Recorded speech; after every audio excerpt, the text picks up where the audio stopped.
The fluorescent lights buzzed overhead, casting an unflattering glare on the sterile white walls of the hospital room. I blinked, struggling to make sense of the unfamiliar surroundings. My head throbbed with a dull ache, and as I moved to sit up, a wave of dizziness washed over me. Panic clawed at my chest. Where was I? What had happened? "Easy there," a soft voice broke through the haze. A nurse, her name tag reading Sarah, stepped into my line of sight. She had kind eyes, but they were tinged with concern. "You've been in an accident. Just take it slow." "Accident?" My voice was hoarse, barely above a whisper.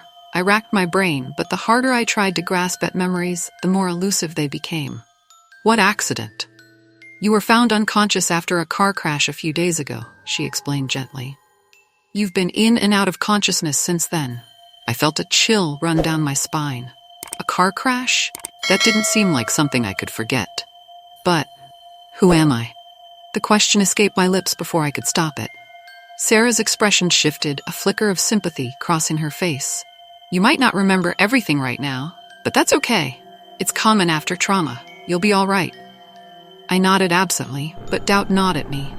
As she continued to speak, I felt like I was floating in a fog, disconnected from everything. What was my name? Where did I come from? I could almost hear echoes of a life once lived, but the details were murky, like shadows dancing just out of reach. After what felt like an eternity, Sarah left the room, leaving me alone once more. I stared at the white ceiling, searching for answers in the blankness above me. Suddenly, I was jolted from my thoughts by a sudden rush of images flooding my mind. Dark shapes, fleeting glimpses of a house, and a voice whispering my name. "Clara." I shot upright, heart racing, the word reverberating in my ears. It was then that the door swung open, and Jake rushed in, his face a mix of worry and relief. "Clara, thank God you're awake." His voice was a lifeline, pulling me back to reality. "Jake?" I croaked, tears welling in my eyes. "I don't remember. I can't remember anything." He moved closer, sitting on the edge of my bed. "It's okay. You've been through a lot. I'm here for you." "Why can't I remember?" I whispered, my voice trembling. "It's the trauma. They said it might take time." He placed a reassuring hand on mine. "We'll figure this out together, I promise. You're not alone." As I clutched his hand, I felt a flicker of comfort, but it was quickly overshadowed by the overwhelming darkness that lingered in my mind. What if I can't remember? What if I never remember? "We will," Jake insisted, his gaze unwavering. "Let's take it one step at a time. Maybe we can start by visiting your childhood home?" The suggestion sent a chill through me. The house, my childhood home, was a place I had almost forgotten existed, but a part of me recoiled at the thought. What if something is waiting for me there? Jake squeezed my hand tighter. "Then we'll face it together." I took a deep breath, letting his words wash over me. "Okay, let's go." As I prepared to leave the hospital, dread settled in my stomach like a heavy stone. The journey back to my past felt like stepping into the unknown, a dark abyss that could swallow me whole. But I had to know. I had to understand what lay hidden in the depths of my forgotten life. With every step toward my childhood home, the air grew thick with an ominous presence, a weight that pressed down on my chest. I could feel Jake's unwavering support beside me, but the shadows that danced at the edges of my mind refused to disperse. When we finally arrived, the house loomed before me, familiar yet foreign, cloaked in an unsettling silence. A shiver ran down my spine. I took a step forward, each movement heavy with an unshakable sense of dread, as if the very walls held secrets I was not yet ready to uncover. I hesitated at the threshold, my heart pounding violently against my ribs. What awaited me inside? What memories lay locked within those walls, and was I prepared to confront them? With a deep breath, I pushed the door open, the creak echoing through the stillness, as I stepped into the shadows of my past, ready, or perhaps not, to face whatever lay ahead. As I stepped further into the dimly lit living room of my childhood home, a wave of nostalgia washed over me, but it was quickly eclipsed by an unsettling sensation that clung to the air like a thick fog. The dust motes danced in the beams of sunlight filtered through the grimy windows, and I could almost hear echoes of laughter and whispers from a time I couldn't quite remember. Jake followed closely behind me, his presence a grounding force amidst the chaos swirling in my mind. "Are you okay?" he asked, his voice soft but laced with concern. I nodded, but the knot in my stomach tightened as I caught sight of the old, faded wallpaper. It seemed to pulse with memories I couldn't access, urging me to remember something important. "I think I need to look through the photo albums," I said, heading toward the hallway where I remembered my mother kept them. As I rummaged through the shelves, I felt an odd mix of excitement and dread. What if I found something that unlocked the door to my past? But what if I found something terrible? "Clara, are you sure this is a good idea?" Jake asked, his tone cautious. I turned to him, my fingers brushing over the worn covers, hesitating. "I don't know, Jake. I feel like I need to try," I replied, pulling an album free. Dust flew into the air, and I sneezed, breaking the tension. Jake chuckled lightly, and I smiled, grateful for his presence. I settled on the couch, the album resting on my lap. As I flipped through the pages, the familiar faces of family and friends stared back at me, their smiles frozen in time. The fluorescent lights buzzed overhead, casting an unflattering glare on the sterile white walls of the hospital room. I blinked, struggling to make sense of the unfamiliar surroundings. My head throbbed with a dull ache, and as I moved to sit up, a wave of dizziness washed over me. Panic clawed at my chest. Where was I? What had happened? "Easy there," a soft voice broke through the haze. A nurse, her name tag reading Sarah, stepped into my line of sight. She had kind eyes, but they were tinged with concern. "You've been in an accident. Just take it slow." "Accident?" My voice was hoarse, barely above a whisper. I racked my brain, but the harder I tried to grasp at memories, the more elusive they became. "What accident?" "You were found unconscious after a car crash a few days ago," she explained gently. "You've been in and out of consciousness since then." I felt a chill run down my spine. A car crash? That didn't seem like something I could forget. But who am I? The question escaped my lips before I could stop it. Sarah's expression shifted, a flicker of sympathy crossing her face. "You might not remember everything right now, but that's okay. It's common after trauma. You'll be all right." I nodded absently, but doubt gnawed at me. As she continued to speak, I felt like I was floating in a fog, disconnected from everything. What was my name? Where did I come from? I could almost hear echoes of a life once lived, but the details were murky, like shadows dancing just out of reach. After what felt like an eternity, Sarah left the room, leaving me alone once more. I stared at the white ceiling, searching for answers in the blankness above me. Suddenly, I was jolted from my thoughts by a sudden rush of images flooding my mind. Dark shapes, fleeting glimpses of a house, and a voice whispering my name. "Clara." I shot upright, heart racing, the word reverberating in my ears. It was then that the door swung open, and Jake rushed in, his face a mix of worry and relief. "Clara, thank God you're awake." His voice was a lifeline, pulling me back to reality. "Jake?" I croaked, tears welling in my eyes. "I don't remember. I can't remember anything." He moved closer, sitting on the edge of my bed. "It's okay. You've been through a lot. I'm here for you." "Why can't I remember?" I whispered, my voice trembling. "It's the trauma. They said it might take time." He placed a reassuring hand on mine. "We'll figure this out together, I promise. You're not alone." As I clutched his hand, I felt a flicker of comfort, but it was quickly overshadowed by the overwhelming darkness that lingered in my mind. What if I can't remember? What if I never remember? "We will," Jake insisted, his gaze unwavering. "Let's take it one step at a time. Maybe we can start by visiting your childhood home?" The suggestion sent a chill through me. The house, my childhood home, was a place I had almost forgotten existed, but a part of me recoiled at the thought. His words wrapped around me like a lifeline, and I nodded, though doubt still lingered in the back of my mind. As I lay back down, I couldn't shake the feeling that the shadows of my past were closing in, waiting for the moment when I'd finally uncover the truth. The chill of the early morning air clung to my skin as Jake and I made our way deeper into the woods. The trees loomed over us, their gnarled branches reaching out like skeletal fingers. I felt a shiver run down my spine, an instinctual warning that something was not right. "Are you sure about this, Clara?" Jake asked, his voice low and cautious. I could hear the concern laced in his tone, but I was determined to find answers. "I have to do this, Jake. I can't keep running from these visions," I replied, my voice steadier than I felt. Every step I took seemed to echo the urgency pulsating in my chest. My thoughts raced back to the visions I had experienced, each one more vivid than the last. The image of myself being chased through the woods, the suffocating fear that wrapped around me like a vine. I knew that whatever I was running from was tied to this very place. As we ventured further, the dense fog began to envelop us, thickening the air and dimming the light. I felt a weight pressing down on me as if the forest itself was alive and watching. "Clara, this is starting to feel like a bad idea," Jake said, looking around nervously. I could see the tension etched on his face, but I couldn't afford to turn back now. "Just a little further," I urged, determination burning in my gut.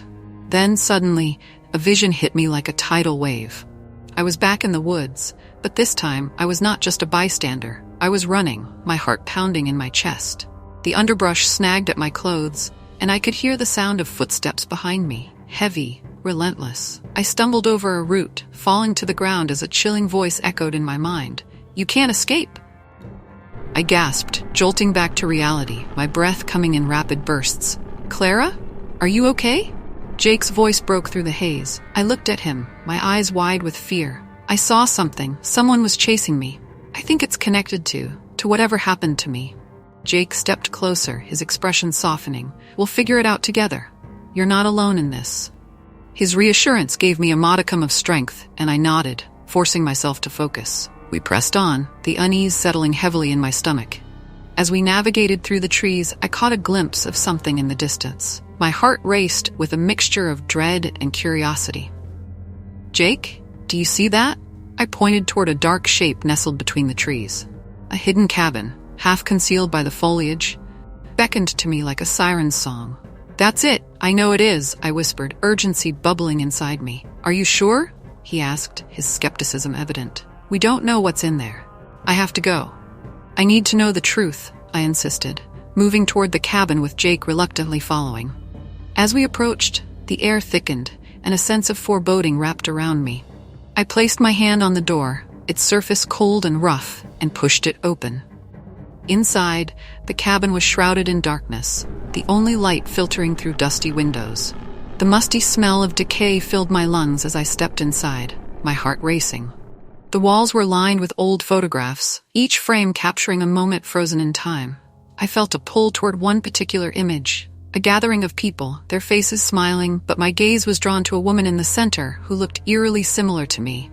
A sinister smile curled on her lips, and I felt a chill race down my spine. "What is it?" Jake asked, peering over my shoulder. I could barely form the words as the reality of the image hit me. I think I know her. Or at least I feel like I do. "Clara, maybe we should." "No. I need to see more," I interrupted, flipping through the pages of the album.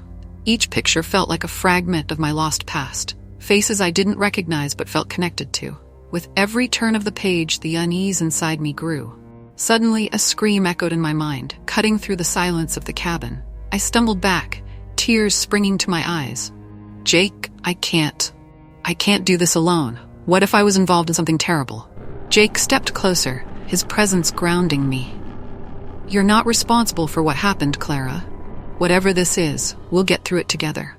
His words offered a sliver of comfort, but the shadows of my past loomed larger than ever. As I turned to leave, an overwhelming sense of dread washed over me.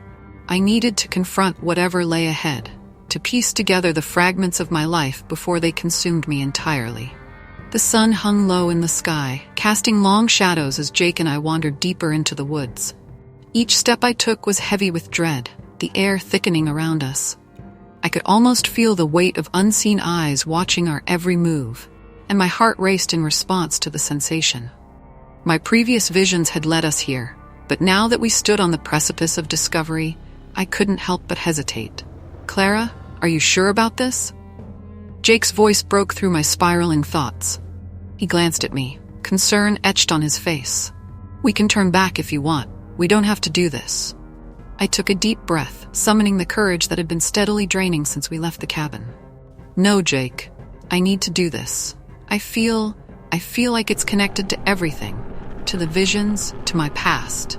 My voice wavered slightly, betraying the fear that clawed at my insides. He nodded, though I could see the uncertainty lingering in his eyes. Okay, but just know that I'm here with you. Whatever happens, we'll face it together. We continued our search, the underbrush crunching beneath our feet. The forest seemed to close in around us, the trees whispering secrets I was not yet ready to hear. Then, just as despair began to creep in, an outline emerged through the dense foliage. It was the cabin, a decrepit structure that seemed to loom larger than I had envisioned. Half hidden by the overgrown foliage, it appeared almost as if it was waiting for us. Here it is, I breathed, a mix of terror and familiarity flooding through me. My pulse quickened as we approached, and I felt a strange, tugging sensation in my chest, as if the cabin itself recognized me. Let's just check it out quickly, yeah? Jake suggested, his voice steady despite the trembling leaves surrounding us. I could tell he was trying to maintain a brave front for my sake. As we stepped inside, the smell of damp wood and decay enveloped us. Dust motes danced in the waning light, and I shivered, feeling an unsettling chill. The interior was just as I had envisioned, filled with remnants of a lifelong forgotten. Old furniture lay scattered, draped in sheets that had yellowed with age. But it was the walls that caught my attention. Strange symbols were etched into the wood, their meanings lost to time. Clara, look at this, Jake called, his voice echoing in the silence. I turned to see him holding up a series of photographs, the faces of missing people staring back at us. My breath hitched as I recognized one of the faces, my own, captured in a moment of frozen time, looking eerily serene. What is this? I stammered, my heart racing. Why are we here? Why do they have my picture? I don't know, Jake replied, a frown deepening on his forehead. But it looks like this place is some kind of shrine to them. This is all wrong, Clara. I stepped closer to the wall, tracing my fingers over the symbols, feeling an electric jolt at their touch. A sudden wave of panic washed over me as vivid images flooded my mind. People's faces, their voices crying out in fear, echoing in the depths of my memory. I staggered back, clutching my head as if to keep the visions at bay. Clara, are you okay? Jake rushed to my side, concern etched into his features. I don't know. It's all so overwhelming. I can't. I gasped, feeling the room spin around me. There's something here, Jake. Something I'm supposed to understand. Before I could process the implications of my words, a powerful vision crashed over me like a wave. I was back in the cabin, but this time I was not alone. Shadows filled the room, figures stretching and twisting, their faces obscured. They reached out toward me, their hands beckoning. I could hear the faint whispers of their names, pleading for recognition, for release. Help us, they seemed to say, their voices chillingly familiar. My heart clenched in fear as I realized these were the missing people, trapped in a cycle I had yet to comprehend. With a jolt, I snapped back to reality, a scream tearing from my throat. Jake, they're here! They need help. Jake's face went pale, and he gripped my shoulders tightly. Clara, you need to calm down. What did you see? I don't know. They were all around me. I could feel the tears brimming in my eyes, the fear clawing at my throat. They need to be remembered. We need to remember them. The air around us crackled with tension, the shadows in the corners of the cabin seeming to pulse and swell. I felt the pull of my past tightening its grip, urging me to confront whatever darkness lay buried within me. But as I stood there, trembling, I couldn't shake the overwhelming sense of dread that whispered, what if uncovering the truth meant facing something far more sinister than I could imagine? Panic surged through me as I stumbled out of the cabin, the air outside heavy with the lingering weight of my visions. I could feel Jake's presence behind me, steady, but I needed to escape the confines of that cursed place. Clara, wait, he called, his voice breaking through the fog of my fear. I turned to face him, my heart racing. I can't stay there, I gasped, clutching my head as flashes of memory assaulted me. There was a ritual. I remember. I was there, Jake. I was part of it. My voice trembled as the words spilled out. The memories were fragments, jagged pieces of a puzzle I was too terrified to complete. Clara, we need to talk about this, he said, his brow furrowed with concern. You need to confront what you saw. I shook my head violently, my hands trembling at my sides. What if I was involved in those disappearances? What if I did something terrible? The thought sent a chill down my spine, and I took a step back, almost stumbling over a root that jutted out of the ground. Jake stepped closer, his expression softening. "You don't know that. The memories are fragmented. They might not even be real." His voice was steady, but I could hear the worry beneath it. "We need to get back to town. We can figure this out together." As we walked back, the forest loomed ominously around us, shadows dancing in the corners of my vision. With each step, the sensations grew more intense. Dark figures flickered at the edges of my mind, whispering cryptic words I couldn't quite grasp. "Clara, you can't escape." The voice echoed, and I pressed my palms against my ears to block it out, but the whispers only grew louder. "Clara." Jake's voice cut through my haze. "Focus on me. Just look at me." I turned to him, grounding myself in his presence. "What do you see?" he asked gently. "I see darkness." I struggled to articulate my visions. "I see a figure, a spirit.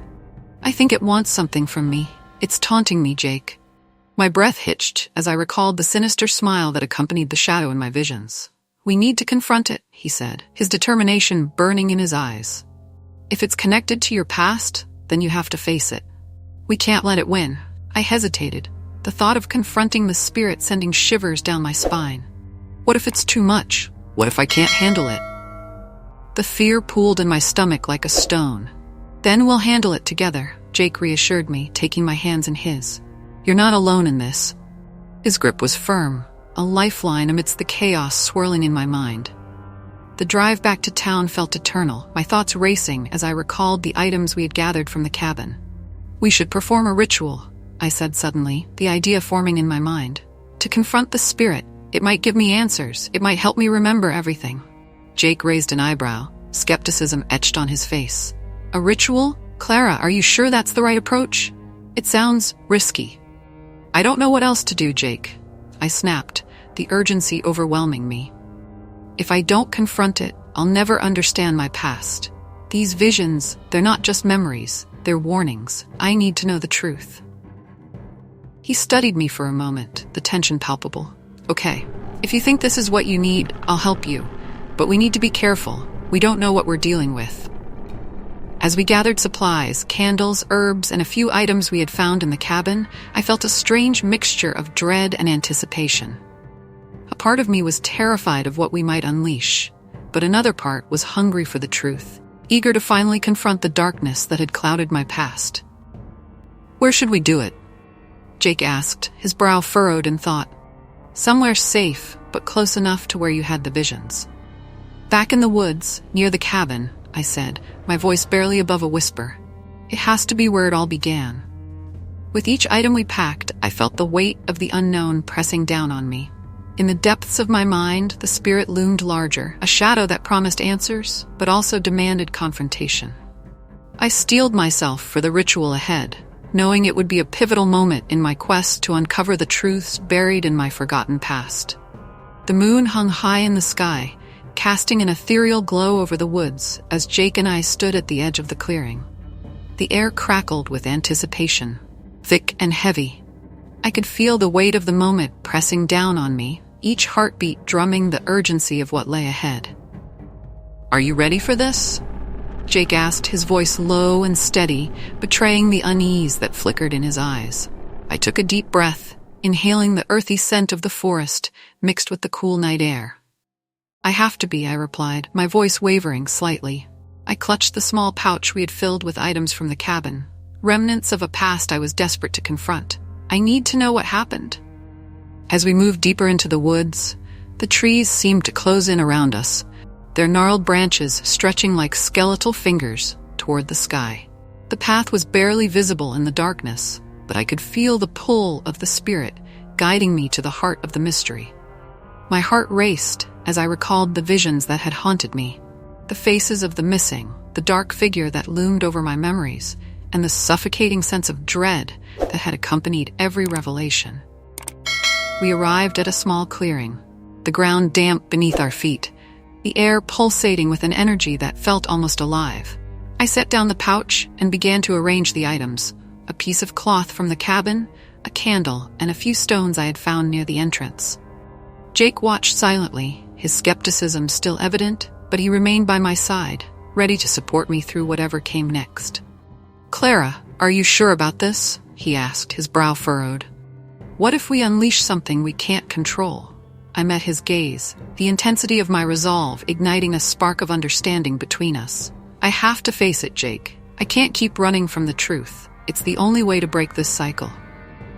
With a nod, he stepped back, giving me space to focus. I closed my eyes, centering my thoughts, and began to chant softly, calling upon the spirit to reveal itself. I'm here. I seek the truth of my past, I whispered, my voice barely above a breath.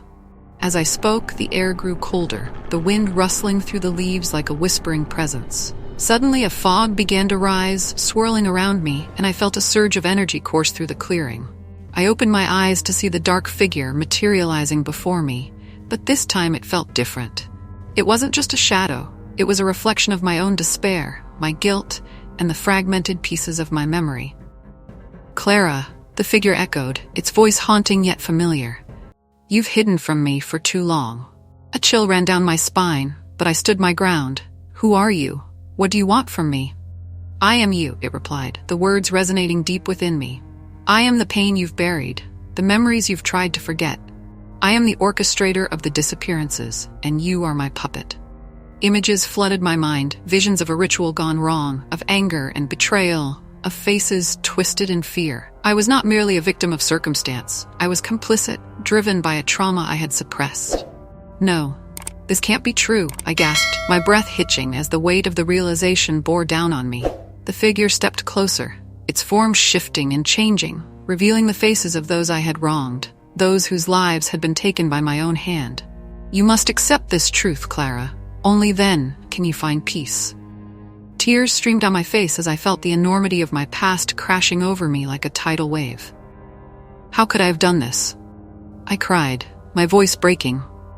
I didn't want to hurt anyone. But you did, the figure replied, its tone softening. It was never your intention, but you must forgive yourself to be free. With each word, the darkness around me began to fade, the visions receding like a distant storm. I realized that accepting my past was not about condoning my actions, but understanding the pain that had driven me to such depths. I'm so sorry, I whispered, the words heavy with remorse. As I embraced the truth, the figure began to dissolve, its edges blurring into the night air. Remember, Clara, the past does not define you. You have the power to change your future. With that, the spirit dissipated, leaving behind a profound silence that filled the clearing. I collapsed to the ground, the weight of my emotions lifting, replaced by an overwhelming sense of relief. Jake rushed to my side, his arms wrapping around me as I sobbed. It's okay, Clara. You did it, he murmured, his voice a soothing balm against the storm of my thoughts. I pulled back, looking into his eyes, feeling a new sense of clarity. I finally understand. I can let go of the past. As we stood in the quiet of the woods, the chaos within me subsided, replaced by a hope I thought I had lost forever. Together, we walked out of the clearing, ready to face whatever came next, knowing that the shadows of my past no longer held power over me.